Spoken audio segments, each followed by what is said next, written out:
골든타임이라는 책을 봤습니다. 요즘 뉴스를 보면 우리나라 인구가 앞으로 점점 언젠가는 줄어들어서 한 2500년 되면 우리나라가 없어진다. 애를 안 낳기 때문에 그렇다는 거죠. 합계 출산율 이런 게 써보니까 한 가정이 0.7명 이 정도를 낳는다. 전 세계에서 가장 낮은 수치 중에 하나라고 합니다. 그러니까 이제 지금 2명이 결혼하면 2명 이상 낳아야 금전인데 1명도 안 나니까 점점 사람 수가 줄어들지 않겠냐. 그런 얘기입니다. 1500년이면 한참 후기 때문에 우리 분당하겠죠. 걱정하겠지 몰라도. 근데 없어지는 건 그때고 많은 사람도 걱정하는 이유가 그래도 젊은 사람이 자꾸 생산 가능이고 열심히 일할 수 있는 사람들이 점점 없어지게 되면 불과 한 10년, 20년 후면은 우리나라가 경제적으로 되게 어려운 상황이 된다는 거예요. 점점 우리가 나이가 먹어가는데 젊은 친구들이 우리 자녀들이 점점 열심히 일을 해서 세금도 내고 연금도 내고 해서 좀 윗세대를 이렇게 돌봐야 되는데 그게 그러니까 재정이 이제 없어지게 된다는 거예요. 그래서 인구 문제가 심각하다. 굉장히 심각하다. 그냥 사람이 없어지는 거 그냥 그 문제로서 그치는 것이 아니라 지금 살고 있는 젊은 세대 또 우리 기성세대 모두가 다 경제적으로 힘들어지는 시대가 곧 오지 않을까 그런 염려를 많이 하다 보는 것이 보입니다.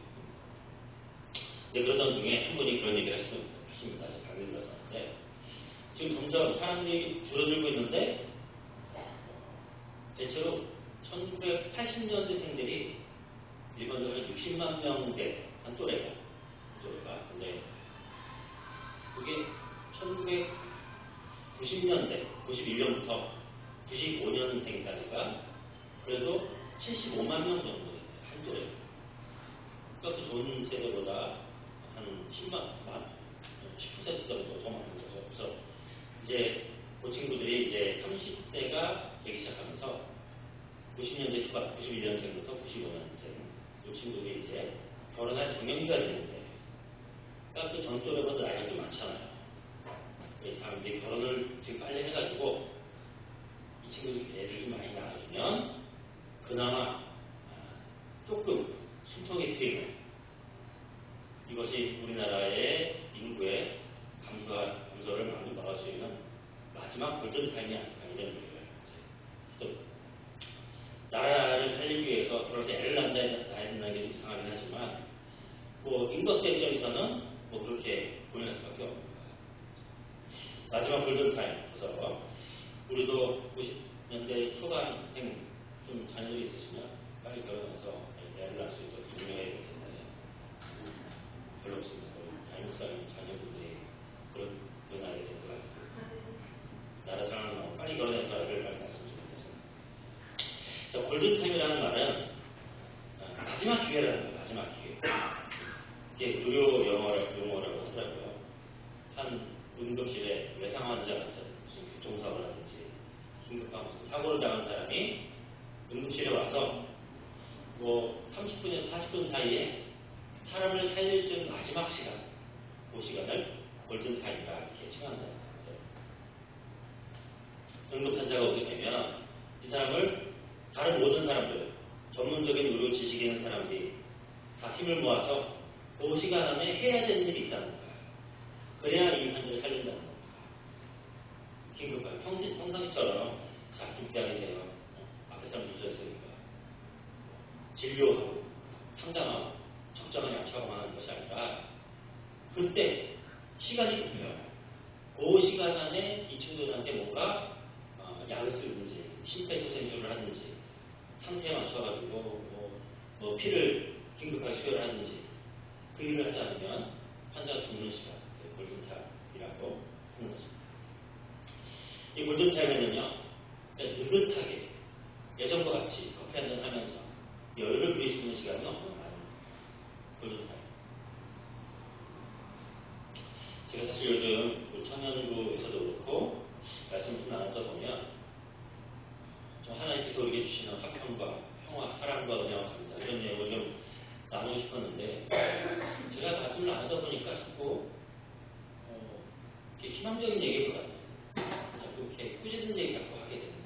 그래서 제가 좀 이렇게 희망적인 얘기 좀 해야겠다라는 생각으로 말씀을 살펴봤는데 그럼에도 불구하고 자꾸 제 마음에 성경 안에서 하나님께 주신 말씀이 지금 시대가 희망의 시대가 아닌데 지금 평시와 같이 모든 것이 다 잘 되고 있고 우리 다음 세대는 지금 우리 부모 세대보다 더 성실하게 열심히 일하면 더 많은 보상과 더 풍족한 삶을 살 수 있는 그런 시대가 점점 아니게 되고 있고 지금 시대는 과거보다 더 평화와 안정과 서로 사랑의 시대가 아니게 되어가고 있는데 어떻게 그런 걸 할 수 있을까요? 그런 생각을 하게 되었습니다. 오늘 본문 말씀 예레미야라는 사람에 대해서 말을 하고 있습니다. 예레미야 잘 알고 계시죠? 이른바 눈물의 선지자라고 일컬어진 사람입니다. 따지고 보면 선지자들이 눈물 흘리지 않는 선지자는 없어요. 하나님께서 선지자를 보낼 때 이 땅에 하나님의 말씀을 전하려고 할 때 모든 사람이 다 잘하고 있으면 선지자를 보낼 필요가 없거든요. 선지자의 주된 당신들이 지금 이런 일을 하나님의 뜻에 맞지 않게 잘못하고 있으니 돌이키시오. 하나님의 뜻에 맞게 회개하시오라고 말하는 것들이 선지자들의 주된 임무였어요. 이 시대에 예레미야도 똑같은 그런 선지자였지만 그 사람은 특별하게 그 시대에 많은 사람에게 너무나 많은 핍박을 받은 사람, 땅에 파서 막 강제로 거의 생매장처럼 되기도 하고, 감옥에 갇히기도 하고, 그랬던 사람이에요. 이 시대는 북이스라엘 멸망하고 남유다도 이제 멸망하기 직전 시대였었습니다. 이스라엘의 역사를 얘기하려면 딱딱한 얘기가 되니까 사실은 북이스라엘은 사실 나라 자체가 원래 엉망이에요. 원래 엉망. 쿠데타도 계속 일으키고 왕들도 제대로 된 왕이 별로 없었어요. 그런데 BC 722년 정도에 아수르에서 멸망을 당하죠. 그나마 남유다는 그나마 북이스라엘은 좀 낫습니다. 혈통도 하나 있었고 다윗의 혈통을 가지고 나름 자부심을 갖고 있는 그런 남유다라는 나라였었는데 여기도 어쩔 수 없이 계속해서 타락하는 왕들이 생겨나게 되는 거죠. 타락하다가 마지막 기회가 누구였었냐면은 요시야라고 하는 왕이었어요. 요시야가 엄청난 개혁을 일으키면서 우리 예수 안 해봐. 말씀으로 돌아가자라고 해서 엄청난 회개운동을 일으키게 됐죠. 성경에 보면 그 왕들 중에 하나님께서 하나님 마음 보시기에 합한 왕이 몇 명 되지 않습니다. 그런데 마지막에 정말 하나님 마음에 꼭 드는 그런 왕이 요시야 왕이었어요. 마지막 기회였었죠. 그런데 이 성군이었던 요시야 왕이 죽고 난 다음에 그 다음 그 자녀들 왕들 여호야김, 시드기야 다 하나같이 엉망진창. 다 평가가 하나님 보시기에 악을 해놨다. 이렇게 표현을 합니다. 여러분 하나님 보시기에 악을 행했다는 것은 무엇입니까? 왕에게 있어서 그 사람이 예배를 열심히 드리지 않았기 때문일까요? 물론 그것도 있습니다. 예배를 열심히 드렸다면 하나님의 말씀을 사모했다면 그런 일이 그렇지 않습니다. 하나님께서 특별하게 택하신 그 이스라엘 민족을 하나님의 백성을 다른 민족들이 보기에 부러워할 만한 나라를 만들어야 되는데 하나님의 그 뜻을 받은 그 왕들이 자기의 지위와 권력을 사용해서 백성들을 굶어주고 가고 있고 지옥보다 못한 삶을 살고 있는데 자기 배만 두드리면서 호의호식하는 모습을 보면서 하나님께서는 하나님 보시기에 악을 행했다 이렇게 표현하는 것입니다. 그러니까 계속해서 그 시대에 하나님께서는 이 예레미야라는 선지자를 통해서 여호야김 시대에 비슷하죠. 이 사람들에게 계속해서 이러면 안 된다라고 말을 하는데 이 예레미야 말을 듣는 왕이 하는 거 없어요. 듣는 왕이. 계속 네가 뭔데? 왜 와서 맨날 밥 먹는 데 와서 재수없는 소리 하는 거야? 그렇잖아요. 뭐 좋은 말 해도 들을까 말까 하는데 와가지고 이러다가 망한다. 맨날 망한다는 얘기만 하니까. 그런데 예레미야의 말이 거짓말이었습니다. 결국 망했어요. 망했어요. 하나님 보시기에 악을 행한 자들은 망하게 이때는 아수르라고 하는 대제국이 힘이 점점 약해지게 되고 신바벨로니아라고 하는 나라가 강력한 힘을 발휘하게 됐어요. 느부갓네살이라고 하는 왕이요. 역사적으로 굉장히 위대한 왕입니다. 엄청난 대제국을 만들었던 왕이에요. 느부갓네살이 이 교통의 요충지였던 이스라엘까지 먹고자 이제 와서 한 번 와서 성전 기물을 싹 뺏어갔어요. 여호야김 시대에.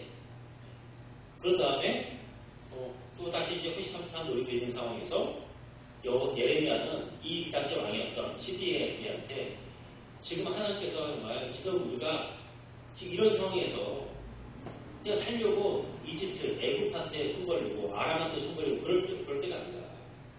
지금 우리가 망한다. 빨리 회개하고 여태까지 살아왔었던 삶을 정리하고 다른 삶을 살아야 된다. 예레미야의 마지막 골든타임을 제시한 거예요. 골든타임. 여러분 하나님께서 선지자를 보낼 때는 망하게 하려면 선지자가 왜 보냅니까? 마지막 기회를 주려고 선지자를 보낸 거예요. 예레미야는 선지자. 그런데 이 예레미야가 계속해서 말을 하는데도 불구하고 망은 잘 듣지 않습니다. 나중에는 이 예레미야가 너무너무 답답하니까 왕 앞에 가서 귀족들이 모였는데 거기 자기가 쇼를 합니다. 어떻게 하냐면 자기를 사람 밑에 묶어가는 멍에라고 하죠. 나무로 된 멍에를 자기 몸을 묶어요. 그러면서 하나님께서 우리 이스라엘 민족을, 우리 유대 민족을 이렇게 이런 멍에에 매서 끌고 가야 될 것이다. 우리는 포로가 될 것이다. 라고 보여줍니다. 이때도 마찬가지죠. 시드기야라고 하는 왕은 지금 뭐 즐겁게 밥 먹고 있는데 저 와가지고 또 죄송스레 하고 있고 기분이 안 좋았어요. 그때 저기서 또 다른 선지자 하나냐라고 하는 선지자가 나타나더니 말합니다.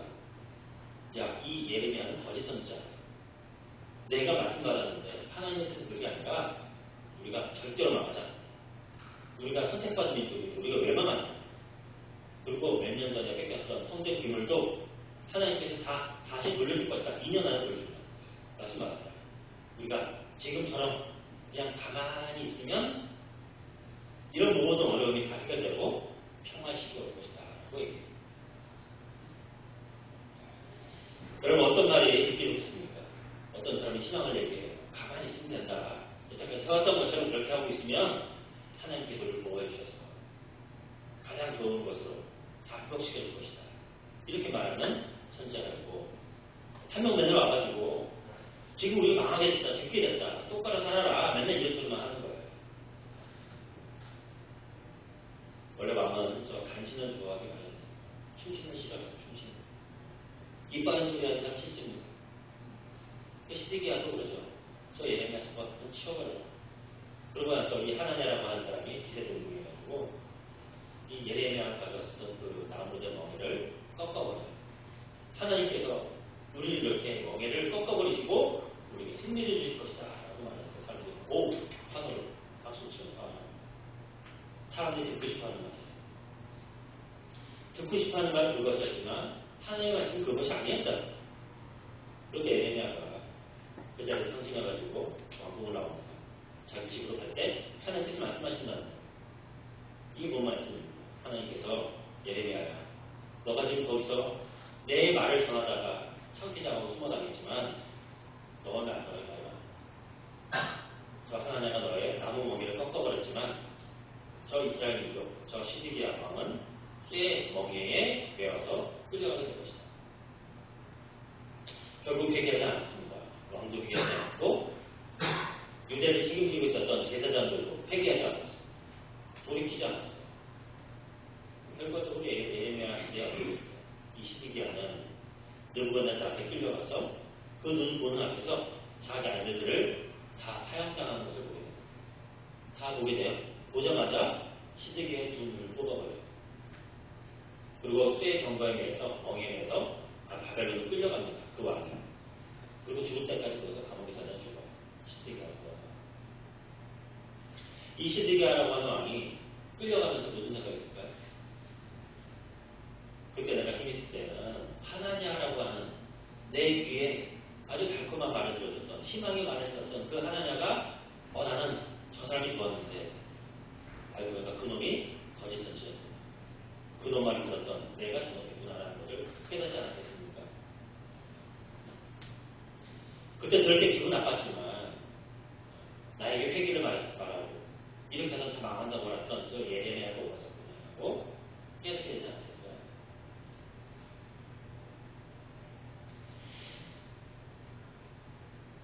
여러분 지금 시절이 여러분 어떻게 생각하십니까?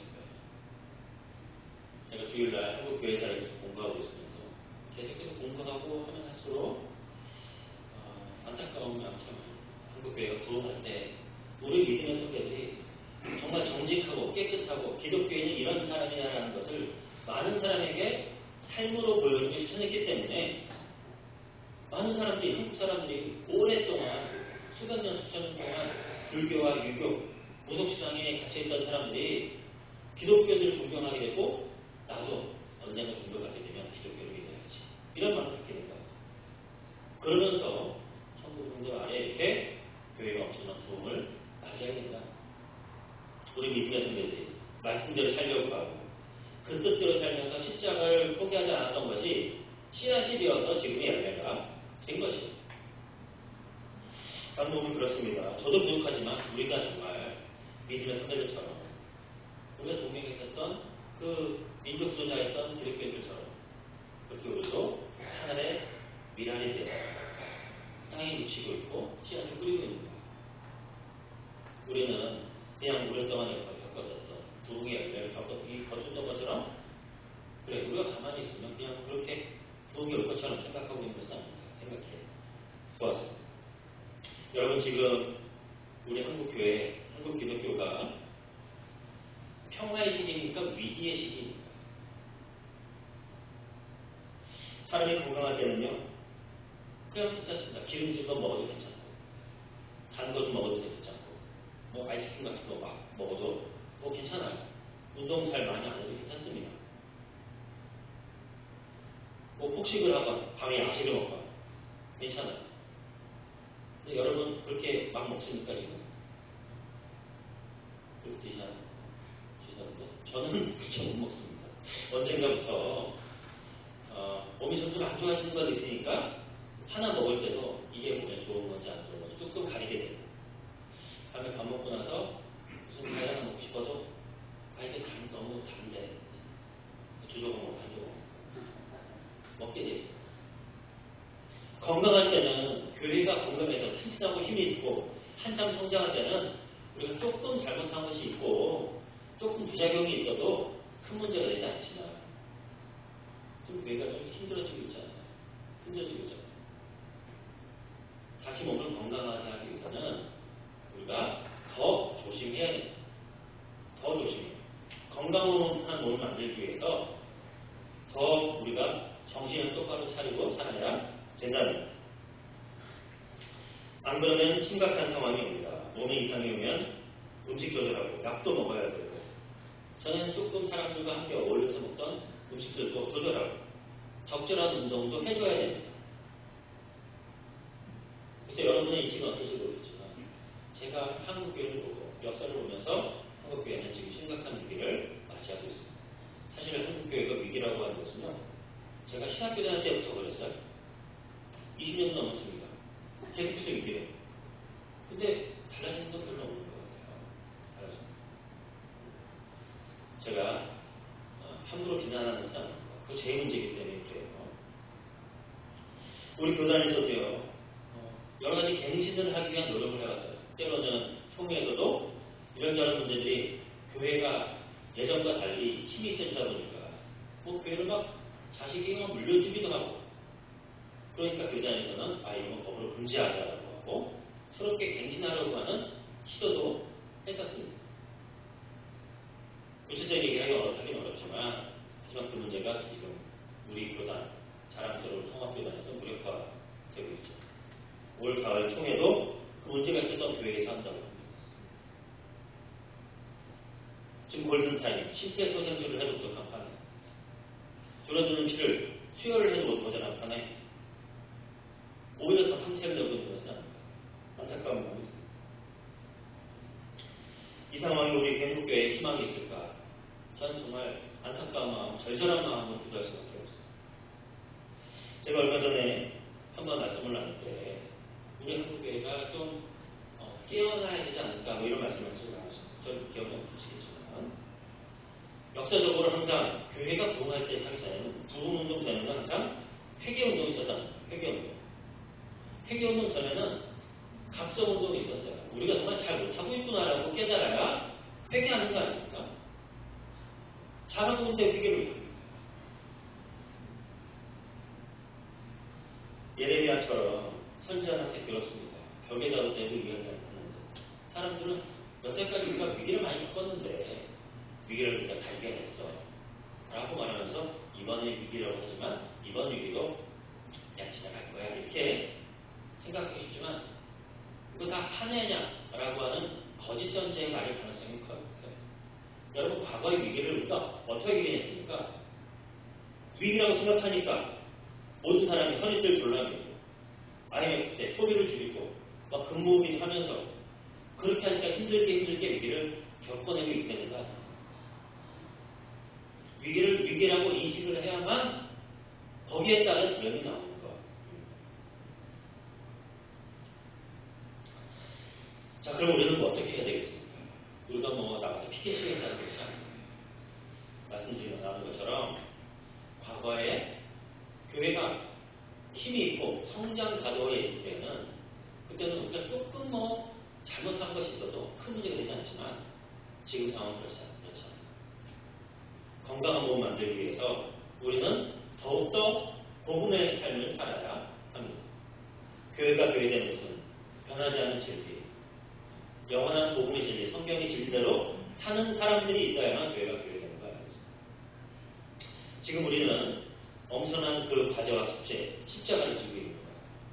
교회를 살리기 위해서 과거보다 우리가 10년 전, 20년 전보다 우리는 더 기독교인으로서 하나님 보시기에 합한 삶을 살아야 합니다. 우리 잘못이 아니라고 하더라도 지금 우리가 이 시대에 기독교인이 정말 기독교인은 정말 다르구나, 정말 깨끗하구나, 정말 정직하구나, 저 사람 저렇게 하지 않아도 되는데 왜 저렇게까지 양보하고 손해볼까? 그런 인식을 주지 않으면 한국교회는 더 이상 한국에서 더 이상 다시금 부흥을 알아보기에 마지막 골든타임을 놓치지 않을까 그런 염려를 하게 됩니다. 예레미야 이야기도 그러셨어요. 하나님 앞에 바로 서라봐요. 깨끗하고 정직하게 해라. 하나님께서 원하시는 일들을 다시 한번 실천하라 하는 말씀 아니겠습니까? 사랑하는 우리 교회에 모두 보면 선량하고 좋으신 분들 우리가 더 이상 우리가 우리 교회에 있었던 많은 어려움들을 다시 한번 겪어서 하는 한국교회 마찬가지입니다. 우리가 힘들지만 그럼에도 불구하고 더 힘을 내고 더 한번 마음을 다짐하고 결심하고 그래 내가 기독교인으로서 정말 깨끗한 기독교인 정말 정직한 기독교인 사람들이 나의 삶을 보면 그만 감사할 수밖에 없지만 그런 복음의 삶을 사는 사람으로 우리가 삶을 비춰줘야 합니다. 마지막 골든타임입니다. 한국교회에 이 골든타임을 살려낼 수 있는 그런 일이 청년중앙교회 교회 여러분 되시기를 간절히 바랍니다. 자, 기도하겠습니다. 하나님 안타까운 마음으로 이 시대를 바라보며 간구하며 기도합니다. 하나님 우리 청년중앙교회 적은 자들이 모였습니다. 하나님 이들을 통하여서 이 시대를 새롭게 하여 주시고 먼저 이곳에서 깨끗하고 정직한 하나님의 백성들이 이곳에 가득하다는 것을 하나님 우리도 스스로 느끼고 우리 이곳 사람들이 알 수 있도록 하나님 우리가 복음의 삶을 살아낼 수 있도록 인도하여 주옵소서. 그리하여 다시금 이 땅 가운데 대각성, 대복음과 대회개 운동이 일어나는 귀한 불꽃을 일으키는 우리가 되게 하여 주옵소서. 예수님 이름으로 기도